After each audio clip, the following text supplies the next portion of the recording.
When Rick first cast the vision for the new children's building, I was only 10 years old. I didn't really know what it all meant, but I was ready to do my part. Collecting the money was a dramatic moment for the entire church to be able to see the kids that are a part of this. It wasn't just the adults that were working tirelessly Monday through Friday to build this church. I'd gone around the house and collected all the change and asked my parents and was so excited to give to the church because even at a young age, and I was definitely really young, I knew it was my church, my family's church. It wasn't just that thing we went to. It was, no, we're part of this thing. I remember getting the banks, and that was really fun because, like, as a kid, you're just excited to fill up the bank. Being a part of that and giving, and afterwards, you know, realizing, wow, I'm giving to something so much bigger than myself. Being able to gather the money was doing chores around the house. It was helping Dad and Mom out in the backyard. And it was doing things that I thought were uncomfortable.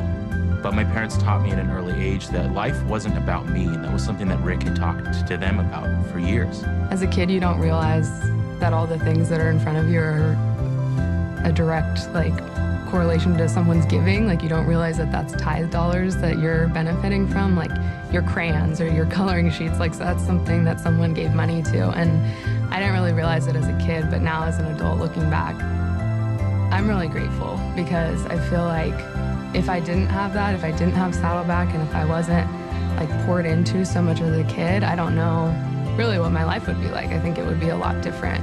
The gifts that people gave to build the buildings that I grew up in didn't just give me a fun place to be, but it really gave me a space to grow, a space to learn to love the Lord, and to bring my friends alongside me in that. As a child, I was in that age group where we would raise money for the children's building, and as soon as we'd raise the money, I would be old enough to not be in that children's building while they had that building. And by the time that they started the refinery and raised all the money for that, I was on to different things. And so we would raise the money and then not necessarily get to see the fruit, but I think that's really what it's about.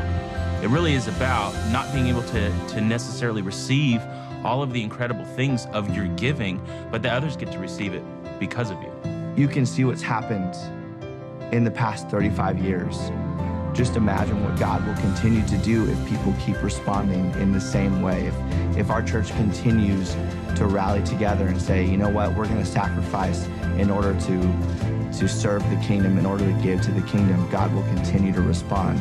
We have 35 years history proving this, proving that God will do this. And why would we think that anything would change otherwise? Why would we think that God wouldn't continue to bless those offerings going forward?